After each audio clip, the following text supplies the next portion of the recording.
بسم اللہ الرحمن الرحیم۔ نہج البلاغہ سے اقتباس، حصہ اول، خطبہ نمبر 77، ترجمہ مفتی جعفر حسین۔ منجمین کی پیشین گوئی کی رد۔ جب آپ علیہ السلام نے جنگ خوارج کے لیے نکلنے کا ارادہ کیا تو ایک شخص نے کہا کہ یا امیر المومنین، اگر آپ اس وقت نکلیں تو علم نجوم کی روح سے مجھے اندیشہ ہے کہ آپ اپنے مقصد میں کامیاب و کامران نہیں ہو سکیں گے۔ جس پر آپ علیہ السلام نے فرمایا کہ کیا تمہارا یہ خیال ہے کہ تم اس گھڑی کا پتہ دیتے ہو کہ اگر کوئی اس میں نکلے تو اس کے لیے کوئی برائی نہ ہوگی، اور اس لمحے سے خبردار کرتے ہو کہ اگر کوئی اس میں نکلے تو اسے نقصان درپیش ہوگا؟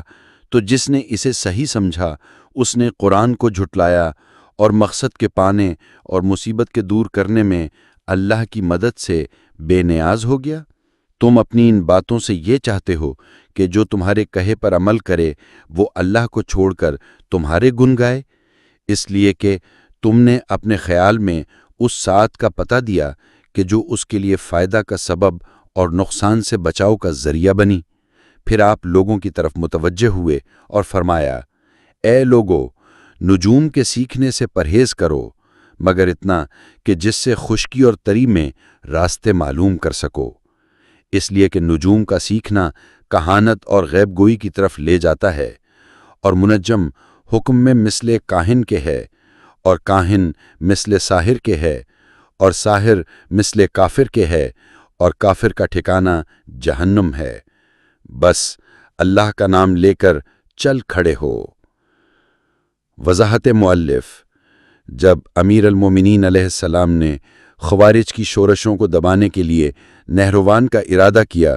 تو عفیف ابن قیس نے آپ علیہ السلام سے عرض کیا کہ یہ ساعت اچھی نہیں ہے،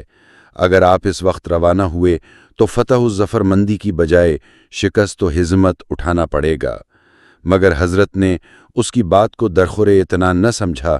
اور اسی وقت لشکر کو کوچ کا حکم دے دیا،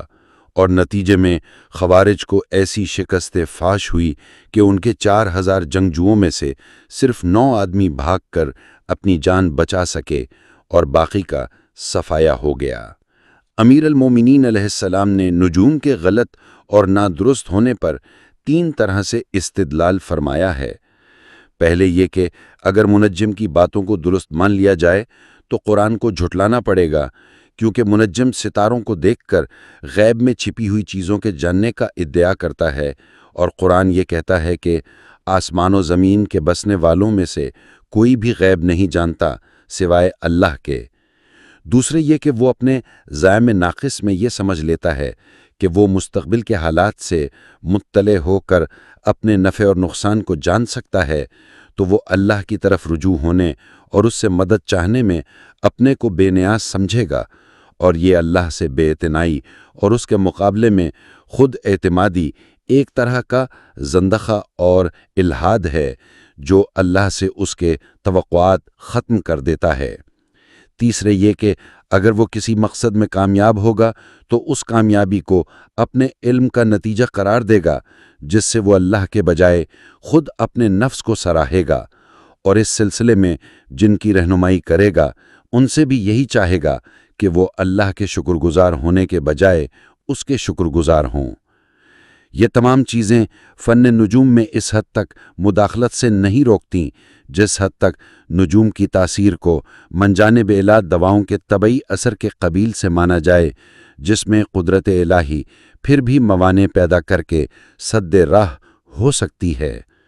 ہمارے اکثر علماء اسلام جو علم نجوم میں مہارت حاصل کیے ہوئے تھے، وہ اسی بنا پر صحیح ہے کہ وہ اس کے نتائج کو قطعی نہ سمجھتے تھے۔